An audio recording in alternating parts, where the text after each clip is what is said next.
Hi everyone, this is Adrian Jam. Hi, this is Carey Embry, and one day soon I'm going to tell the moon about the crying game. Welcome to Just Talk, you guys. Welcome. We just watched the 4th episode of season 1, Between a Rock and a Harlin's Place. And yeah, it's a great title, huh? Yeah. And it aired originally on October 12th, 1998. It was directed by James Burrows and written by David Coleman and Max Muchnick. All right. Exciting. And Yay, team. Such a good team. Such a good team. Oh my goodness. And I really like this episode. Well, hello. This is the episode Hallelujah. that introduces Just Jack. Just Jack. In case you guys didn't know, I just did the Judy hands. Just, oh my god, I love this show. It's so much fun, and there's just a lot of good like friend dynamics and character dynamics going on, and everybody interacting, and we get like Will and Grace and Jack and Karen, and you get Harlin coming in. It's just so much fun. Actually, one of the reasons that Harlan was so heavily involved in the first couple of seasons of the show was a deliberate nod to. Well, no, Texas. it was no. People from Texas can be liberal and well, kind of. That was because deliberate. were we still in Clinton, or were we dealing Clinton. with Bush? So it was Clinton. Yeah. We had the first Bush, but not the second. Yes, Right. but no, actually, you're not that far off. Yeah, you're kind of right, because Max Muchnick thought that if there is a straight guy, Right. macho, straight, conservative guy from Texas, is able to, not have a Participate in their problem, world. with, the world that they were in.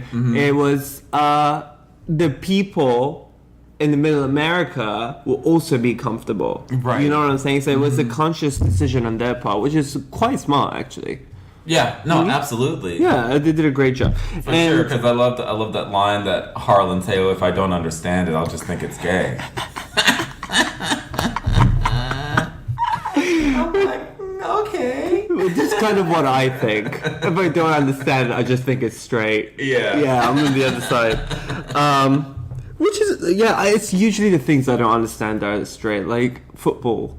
I mean, American football. Sure. I can't. I can't comprehend it. Like, All the I little don't details of the understand- game and why all the stops and starts and everything. I mean, even for me, it's like I'd rather watch rugby, and I have no idea what's going on, but I just know that they're hot guys in shorts. It's, I've always thought I would watch rugby any day of the week. Oh my god! So horny. All those them getting hugged up in that scrum. Why can't you just watch porn? I don't know, because it's more naughty. It's like it is homoerotic. It is. Like any sports, like you see, right. like this beautiful muscular men just like sweaty and rubbing each other.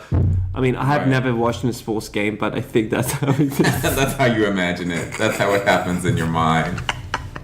Anyways, back to the episode. So Will and Grace are hanging out, and they're talking, whatever, and Will just tells Grace that Harlan just bought an apartment in Upper East Side. Yes. And he needs a decorator. And he wants Grace to do it. Which you would think would be a good thing. Yeah. But I also see it from Grace's point of view of not wanting to do it. Well, because as we are getting to know our boy Will, he has issues. Control issues.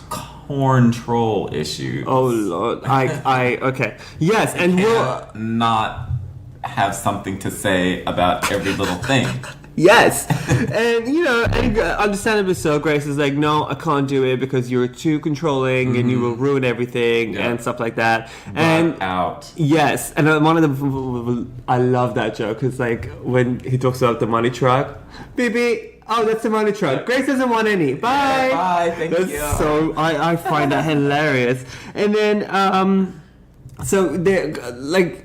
Will is so insisting and wants Grace to do the job, and then Grace is like, is it because we promised it already? And he's like, yeah. So she has to do it. You know, she's obligated. Will obligated her to do the job. Yeah. Without her knowing.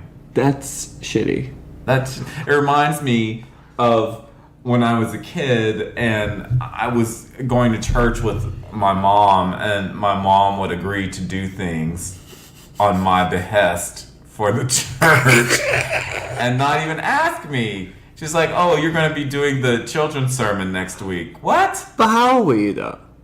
I was a teenager. Still, that's understandable. But still I had my own mind at the time. You could at least ask me, or so I can decide if I want to do something or not. Don't say I'm going to do something and you haven't even talked to me about it. Oh, see, I don't understand that. My mom would just decide what I needed to do, and I was going to do it. Well, yeah, that's what mothers do. But my mom and I really made sure that she was not to do that ever again. I am my own person. Thank you. Oh, good for you. Good for you. Don't make decisions for me. Oh, well, my mom still makes decisions for me, and I'm like 30. Like, whenever she comes and visits me, she's like, one of the things is that she doesn't want me to, ever since I was a little goober, like ever since I was a child, like she wouldn't allow us to ever sleep over at any other like friends' houses. Like that was just off the table. You could never sleep over, right? And that was fine, whatever. And then, but even today, when she comes over, she's like, "Oh, are you gonna stay over?" Like when I'm seeing someone, she's like, "Are you gonna stay over? Can you come home, please?" I'm like, "Mom, I'm like 30. Come on." I mean, not that I want to sleep over, but I feel like kind of like, oh my gosh, she's still won't allow. You. Yes. Yeah. But you know, I don't want to sleep over at anyone's house, but it's kind of like, lady, let me live. Stay out of my business. Yes, but she won't. No. And I love her. It's fine. No, mothers won't do that. Yes. So, Grace decides that she's going to do it, and then Jack walks in. And every time he walks in, it just puts a smile on my face. It's always some physical stunt. Yeah. Like she's a stunt queen, honey. She's a stunt queen. Come on now. No, that's what I've been noticing, that every time Jack appears and whatever, there is a bit of physical comedy, whether he's like tossing a salad or he comes in doing cartwheels and it's like, it's just Jack, you know what I mean? Yeah. So it's always funny. an entrance. So he always has some crazy entrance that he does, and the character. Okay, so this is one of the things I found very interesting with this episode, is that Jack's character is so animated and physical, but when it comes down to the performance of his show, he's uncoordinated. Right. That whole bit, he and Karen end up having that whole bit where they're like doing the lambada or whatever it is that they're doing, where she's trying to get him to loosen up his hips and things like that. And it's funny. It's like, you're so physical in your character's life. Yeah. But then when it comes to like performance, you're not so coordinated. Yes. I agree. He can't like translate that physicality and that flamboyance into his performances. Right. But I think he eventually does it. Yeah. It gets better at it. But this is the first time he's performing. He does and I actually, I didn't notice. I never noticed that Jack didn't sing prior to the show. You know what I'm saying? Mm-hmm. So this was his first time ever performing. Singing and doing. This is the first time his character like kind of properly sings. But if you remember at the card game in the pilot, he does the little show tune rendition. He was like, "Oh wait, that's and then he breaks into song or whatever. And so we kind of get an idea that he's this theater queen. Yes. But we don't actually get to see his talent until like this fourth episode. Yes. He comes in and he has this entrance, and what if in the coming season when he comes in, he does the death stroke? Like Laganja. How fucking amazing. Because he always has an entrance. Like that would be so fierce. Well, at this point, I don't think Sean Hayes can pull it off. But I think it would be funny if he would attempt it. You know, coming to be like so good. Yes. Anyways, so Jack comes in and tells Will that now he knows what he wants to do with his career, because, like, in the last episode that we watched, we found out that they're looking for a job for Jack to do. Yeah. He was totally. It was. They were doing his resume. Over his resume and him not having any kind of real experience in anything, and they were having to pad it all out. Yes. But now he's come up with the genius idea that he is a singer. He's a singer. He has a lovely voice. He does. He does have a cute voice. He does. Well, Sean Hayes is a theater queen from way back. Yes. And the past year or so, 2 years ago, or last year or something, he did. They brought back Annie. Yeah, he was Annie. He brought back that Burt Bacharach musical. What is it? Company or something. Company. Producers? No, Company. Company? I think it was Company he did. I don't know. Anyway, Google it. Sean Hayes, but total really great musical theater talent person. Yeah, on Broadway? On Broadway. Oh, wow. Broadway. Oh. Okay, so he comes in and tells Will that he knows now what he wants to do with his career, and Will has a great joke. It's like, move it forward. Yes. And Jack goes, oh, this guy. No. And then it's a great, I always love it when Will puts Jack down and Jack completely just retaliates. And yes. I love that. The interactions always are so funny and so biting. And yes. And so he wants to sing, and he has a name for his show. Yes. And it's called Just Jack. Just Jack. Oh my god, legendary. Oh my god, I was so excited when I was realizing what was happening, and I was just like, this is it, hold on, because here it comes.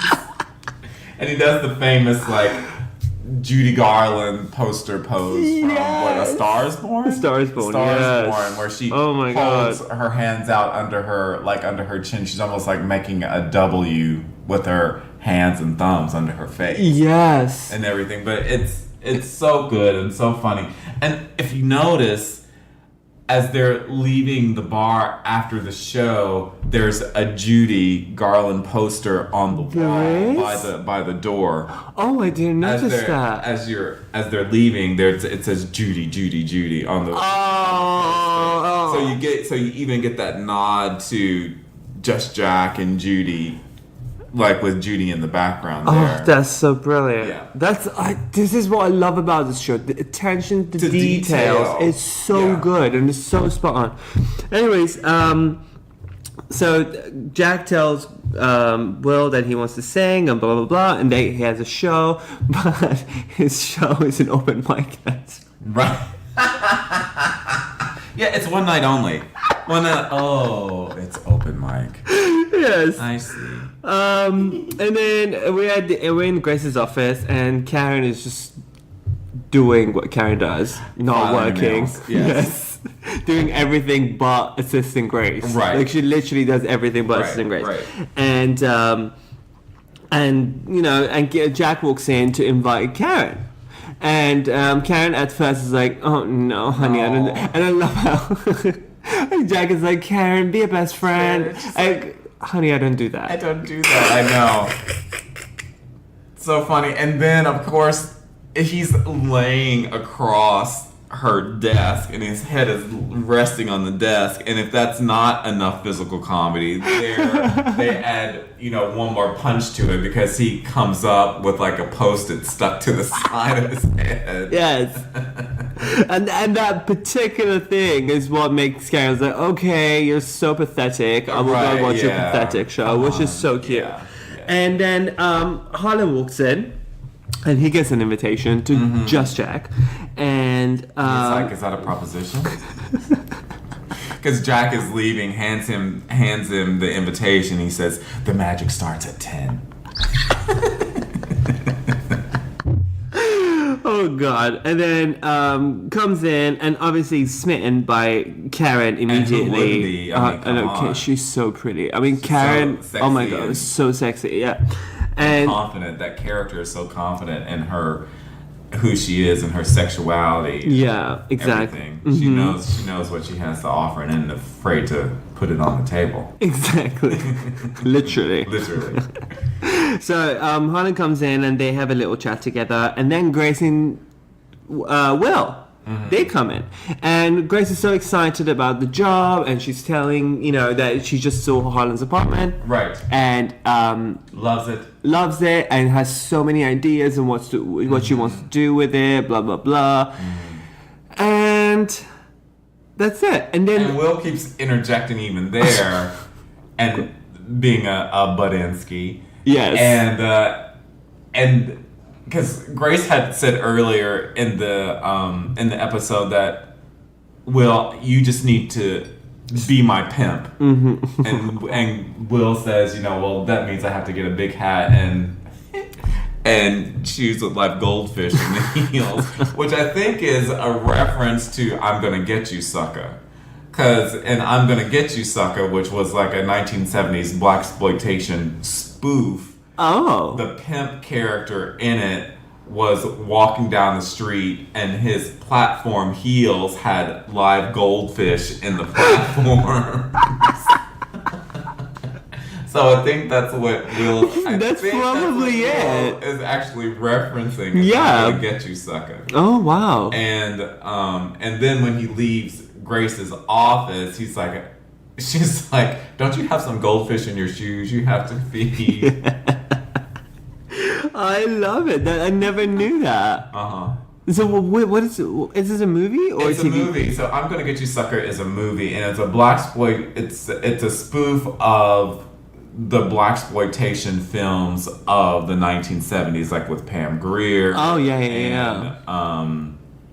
And one of my favorites, Tamara Dobson, when she did the Cleopatra Jones movies and stuff like that. So it's a spoof on all those kinds of movies from back in the day, from the 70s. Oh wow. Yeah. Well, that's cool. It's fun. It's fun. A little nugget for you guys, and I didn't even know that. And this is what I love, and I said this before on the podcast. This is what I love about this show. There's so many amazing, sometimes obscure, sometimes really like in your face pop culture references. Yeah. And I don't think in any other show ever there's been like they've done such a great job with layering in. Yes. So next scene, we're in Harlan's apartment.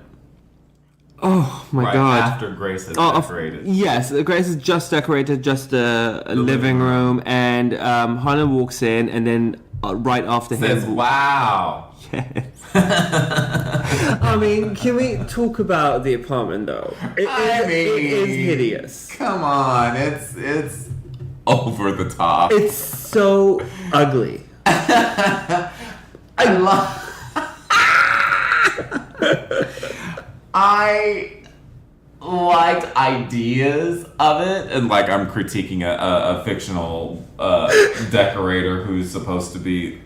The whole thing is about it's too much. It's over the top and too much, and it is like Gene Autry exploded in that apartment because it's got cow skulls. Oh my It's God. got a pony skin or cow skin chair. Oh. It's got southwestern themed throw pillows. It has turquoise colored vases sitting on top of like a weather worn armoire. Oh my goodness, it's so. And it has. It even comes with like a saddle. Oh my goodness, on top of a table. A saddle on a table, and then the mirror, if you didn't catch it, the mirror on the wall in the background is a horse's like not the bridle, but it's the thing that goes around the horse's shoulders in the front to like rein him in, like when they're pulling. Goodness. When they're pulling like a wagon or whatever like that. It's got it one of those. is just too much, bro. Yeah. I can't. Like it was a lot of Texas. Yeah, going a on. lot of Texas. Texas Southwest themes Yes. going on in that apartment. Yes. For one room. Yeah, for one room. And she's very excited about it. Oh, God, she loves it, and Yeah. she's very excited. And she's like explaining, what's going on, and she's speaking through a pillow, which is so funny. She's like, "Oh, you don't speak through a pillow, but I do." Yeah. And it says, and Will he just can't help himself. Right. He is so disgusted and astonished by what Grace has done, and thinks that that's insensitive, and and he just can't help himself, just like picking. And then the next scene, we have Grace eating cheesecake. Yes. Which is, I would like to think it's a nod to Golden Girls, but That's it probably what I isn't. thought too.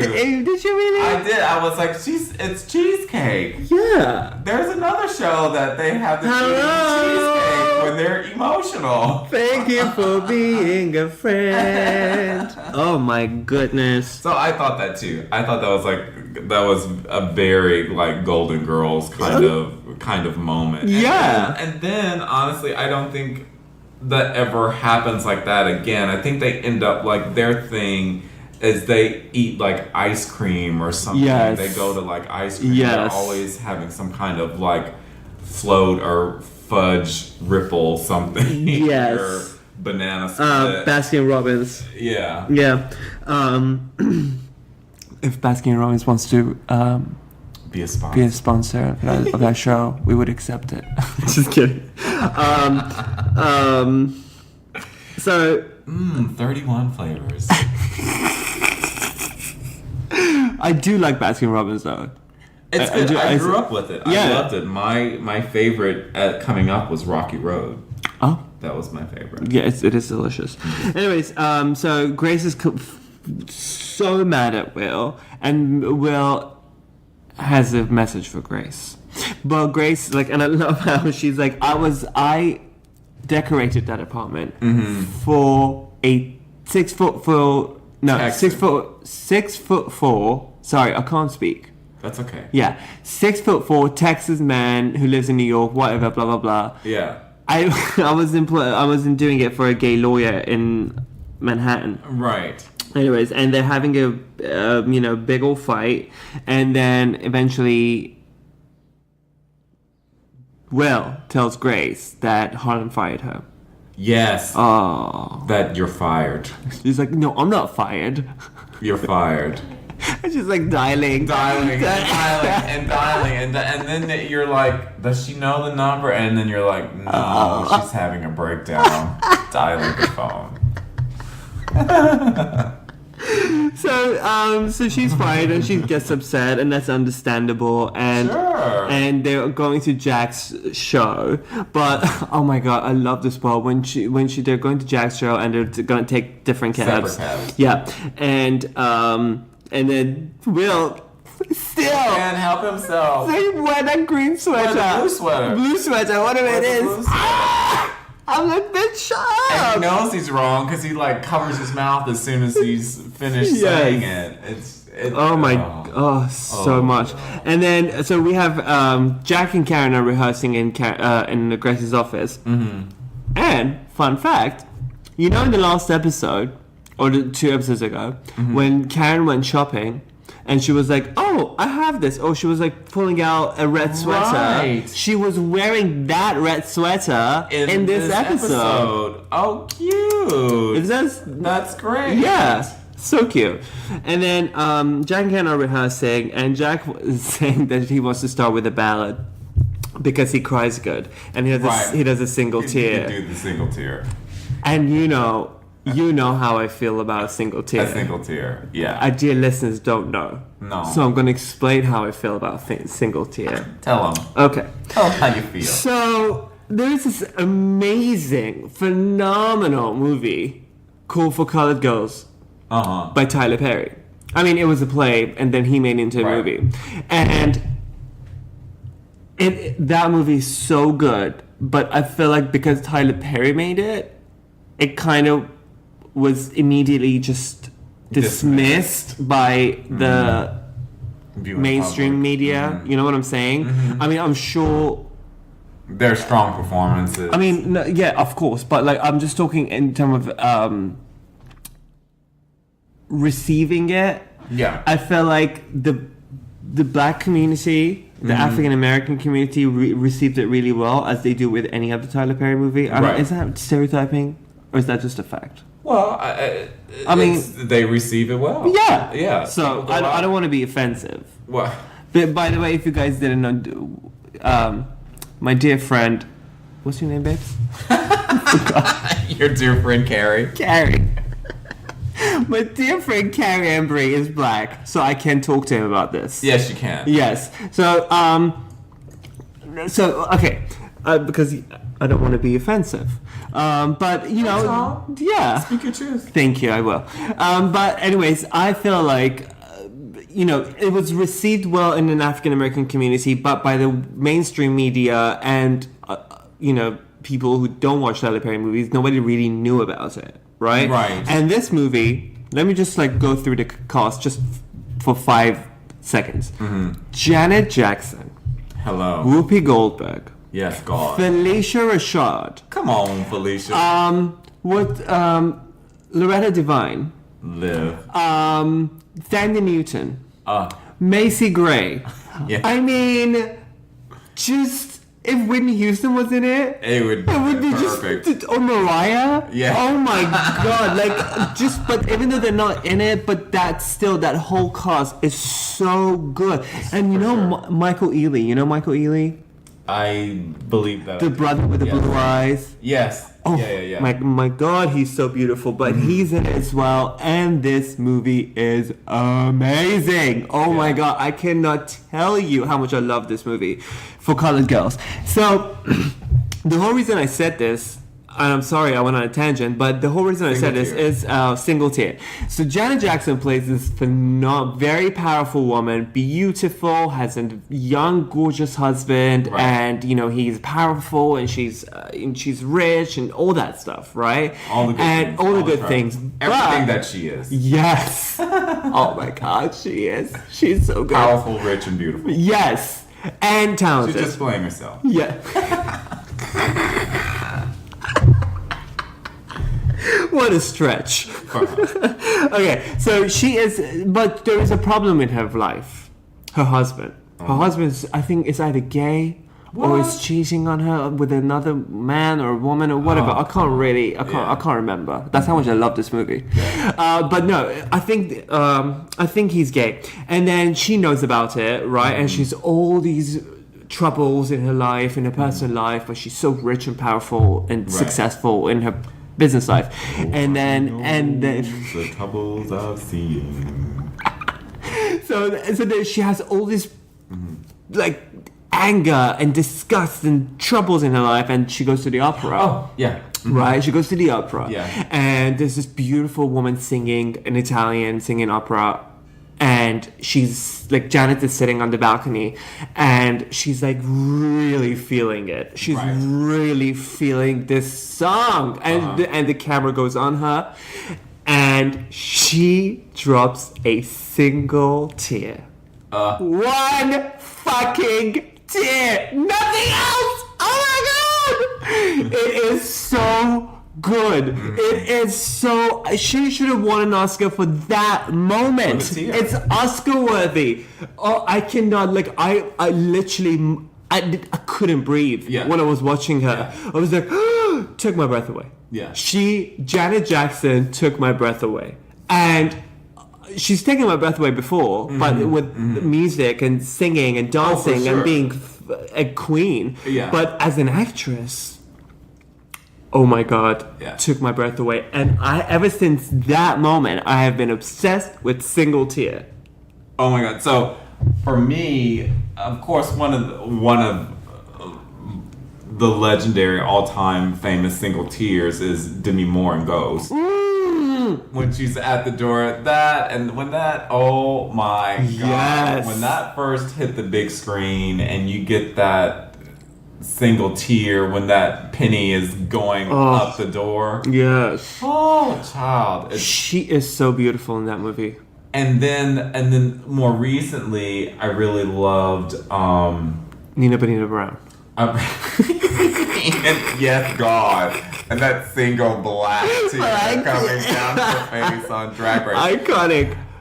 No, but Miss Girl from The Danish Girl, when she's sitting at the table and Lisa Vikander. Yeah. Yes. And Mr. Man is telling her his truth about what's going on. Yes, what was Dennis O'Leary? No. No,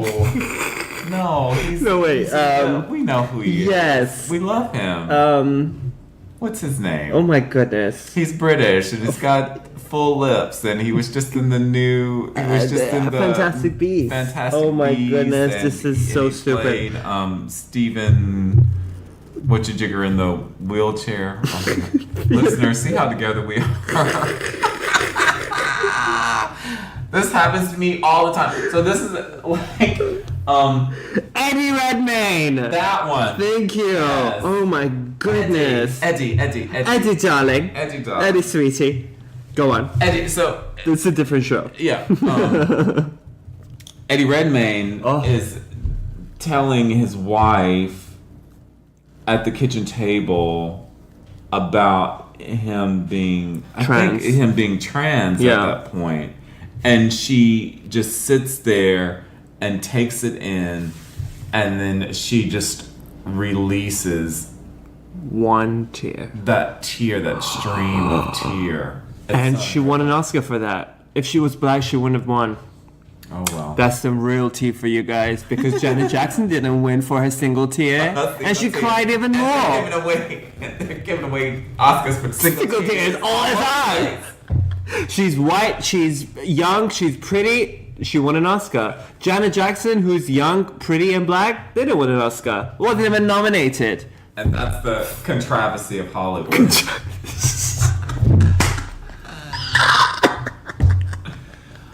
Yes. Oh God. But you know who else was legendary for her tears was Joan Crawford. And she was known for Joan, they were saying that, Joan, we need you to cry in the scene, and Joan said back to them, which eye do you want it out of, the left or the right? No. Yes, she did.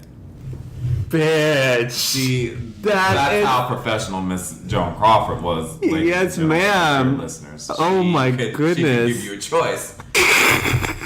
Do you want to have the right eye or left eye? Right or the Bitch. left. Yes. Fucking queen. That's right. Anyways, back to the show. Mm-hmm. So Jack and Karen are rehearsing, and he wants to start with a ballad, and then Karen, rightfully so, is like, you're at a gay bar. Sure. You can't start with a ballad. And truthfully, like, at a gay bar, nobody's listening to a ballad. Everyone wants to, like, dance and...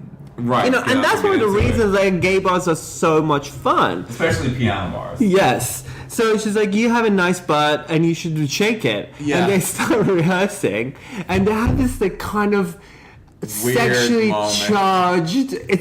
But they always have, even when they met, like with the belly touch when they met, it's like this weird, like, awkward sexualized. Well, not really sexualized, but you know. No, it's not sexual, but it's sexually charged. You know what I'm saying? Like, there is sexuality. Yes. Each other, and then it can never go anywhere. No. And I think the reason is because Karen is the woman Jack wants to be.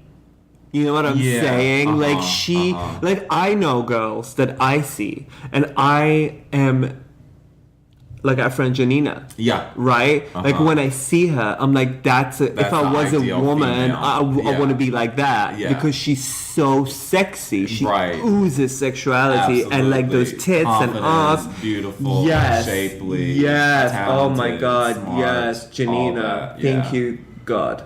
But anyways, yeah, so like I get what, you know, and that doesn't mean I want to be a woman, you know what I'm saying? It's just that she, like, that's ideal to me. Right. You know, and Jack feels the same way about Karen. And I get that. So they have this like very, very sexually charged, awkward moment. Not awkward. Kind of awkward. Yeah. Well, because when they're there and Karen is standing behind, like they're like front to back, like Jack is in the front, and it's like they're spooning, but they're dancing and they're moving their hips in a circle, so it's like Dirty Dancing, but Karen is in the back. Yes. and they do it for like a good minute. Yes. Like with no lines, nothing really going on, just the movement. Yeah. And it just continues to get kind of more awkward and funny. Yes. And then Jack is like, my tummy feels a little weird. And then Karen breaks them apart, and then she has to pat herself down, and she's like, yes, sweetie, maybe you should start with the bow.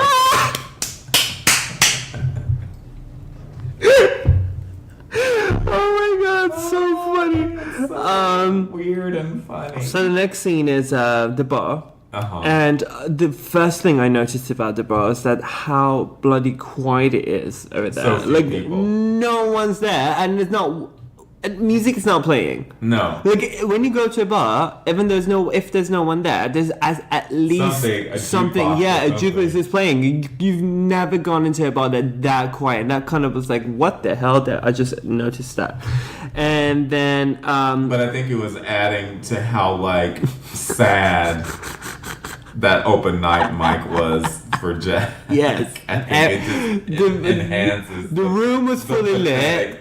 The patheticness of the. Aww. Yes. So so they're super quiet, and then Jack and then Will is at the bar, and then Harlin comes in, and kind of like they start talking about Grace and, you know, the apartment and stuff, and then. And you find out. Yes, that Harlin loved the place, but fired Grace because.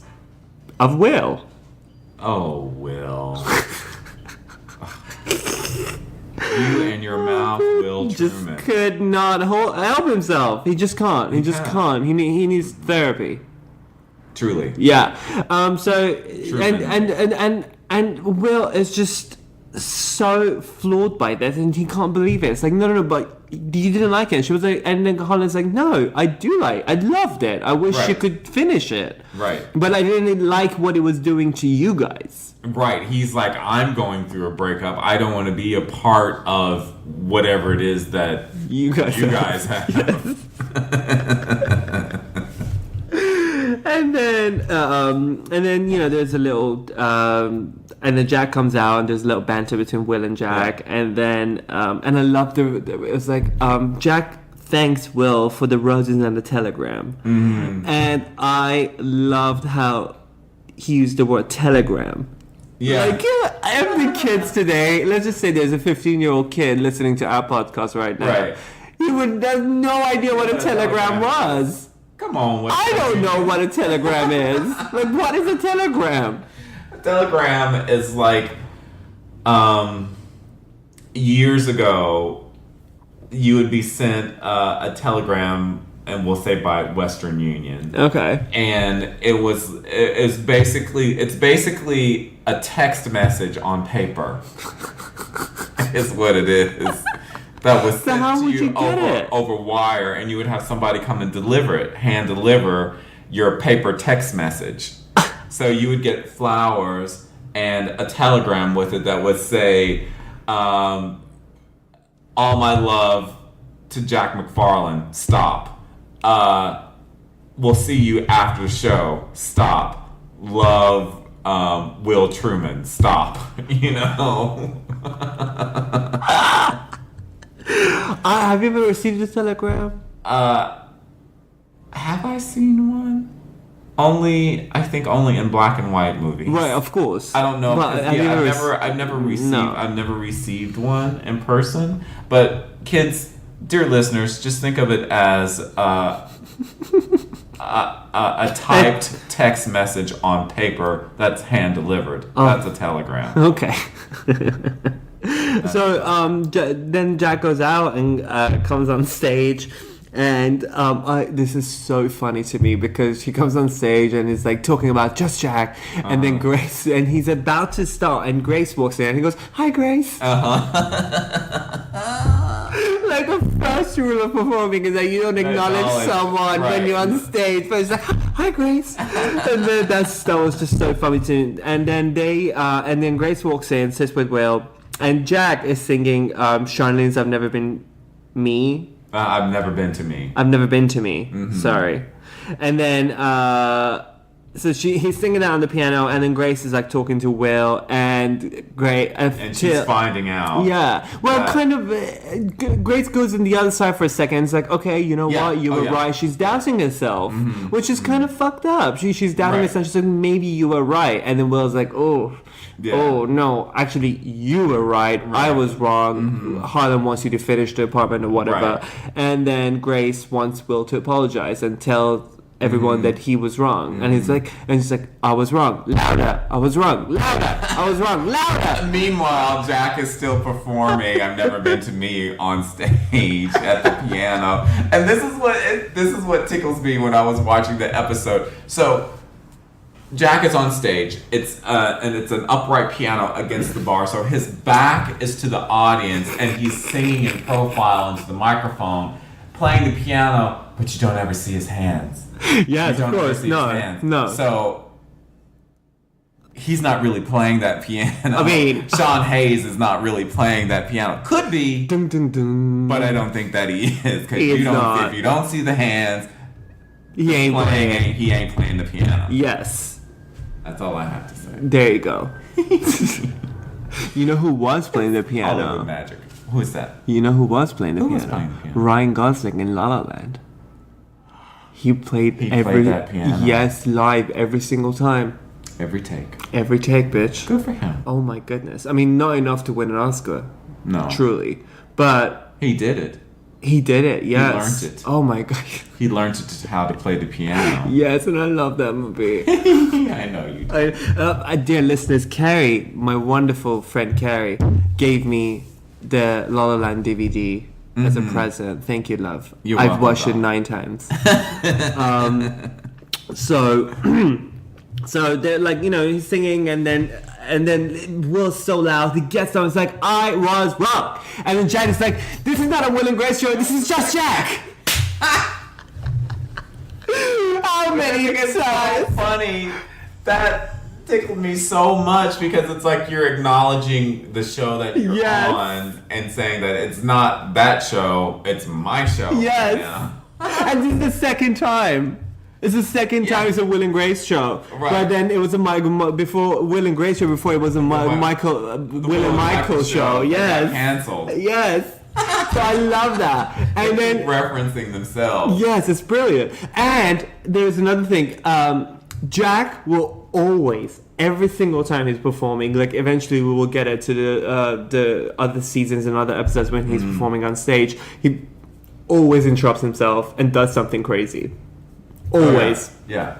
And then he finishes the set and whatever, and then at the end we have Will and Grace doing this thing. Will is apologizing to Grace, and the Grace. They're writing up the contract. Yeah, they're writing up the contract, and it makes no sense. Yeah, the first part. Yes, because Grace wrote it, and she doesn't know how to write legal papers. Lawyerese. Yeah. And then Will's like, "Oh, I can fix it for you," and then she's like, "No." So, and then that's it, and Jack comes out, and Will got a phone number from the bartender. Yeah, because as he's going through the contract that's written on the napkins, he's looking for the other part of the contract. He's like, oh no, that's the bartender's number. Yeah. And he folds it away and puts it in his pocket. Yes. But then when so Grace is left, and then he and Jack are leaving, and Jack says, "Oh, I got the bartender's number," and he has it on a napkin. And then Will takes his napkin out of his pocket and balls it up and throws it back into the bar. back onto the floor of the bar.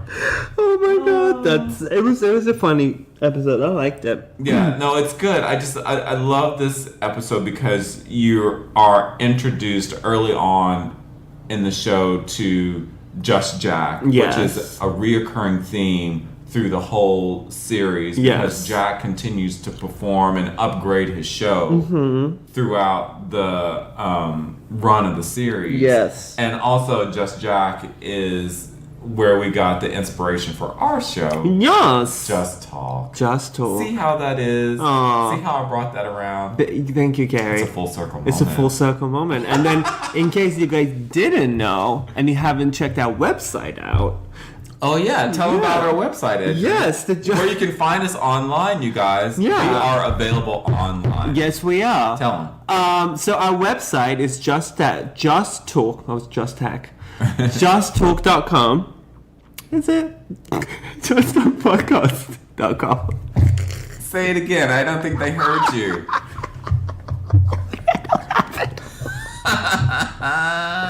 This is so messy, you guys. You have Say it one no more time with feeling, Adrian. So the website is justtalk.com or justtalkpodcast.com. And don't we have an Instagram? We do. We do. Just Talk Podcast at Instagram.